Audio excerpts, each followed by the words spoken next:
नाही, आजचा मोर्चा सक्सेसफुल ठरला की नाही हा नंतरचा आहे, पण आमची बोंब या बहिऱ्या असलेल्या अधिकाऱ्यांच्या कानापर्यंत आज पोहोचलेली आहे.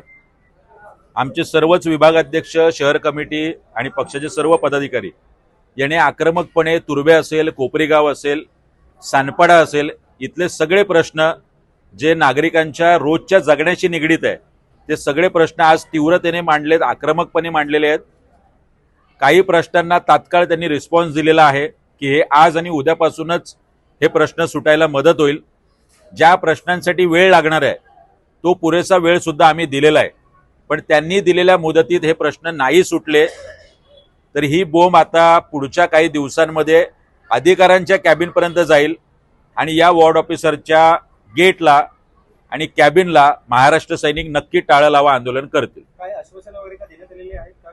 अतिक्रमणाचा विषय असेल, पाण्याचा विषय असेल, रस्त्यांच्या खड्ड्यांचा विषय असेल किंवा प्रदूषणाचा विषय असेल, या सगळ्या प्रश्नांवरती पुढच्या काही 15 दिवसामध्ये ठोस अशी कारवाई होईल असा एक शब्द वॉर्ड अधिकारी आणि त्यांच्या सर्व अधिकाऱ्यांनी या क्षणी आम्हाला दिलेला आहे. जर हे नाहीच झालं तर महाराष्ट्रात नवी मुंबईतल्या सर्व 8 वॉर्ड ऑफिसवरती हिंसक आंदोलन जर झालं तर त्याला महापालिका अधिकारी आणि प्रशासन जबाबदार असेल. खरं तर नवी मुंबईमध्ये मनसेची सत्ता नसताना देखील आपण असंख्य प्रश्न मार्गी लावण्याचं काम करता. या ठिकाणी पालकमंत्री देखील आहेत, आमदार देखील आहेत. त्यांना काही नाही, बघा आता हे सगळे आमदार, नगरसेवक यांचा लोकांच्या प्रश्नाशी आता कुठलाही संबंध राहिलेला नाही. हे नगरसेवक 111 नगरसेवक जे महापालिकेचे होते, जे आता माजी झालेत, पण ज्यांच्या गाड्यांवरचे बिल्ले मात्र अजून तेच आहेत की आम्ही नगरसेवक आहोत. काही माजी आमदार झाले तरी पोलीस संरक्षणात फिरतायत कारण वडील वनमंत्री आहेत म्हणून.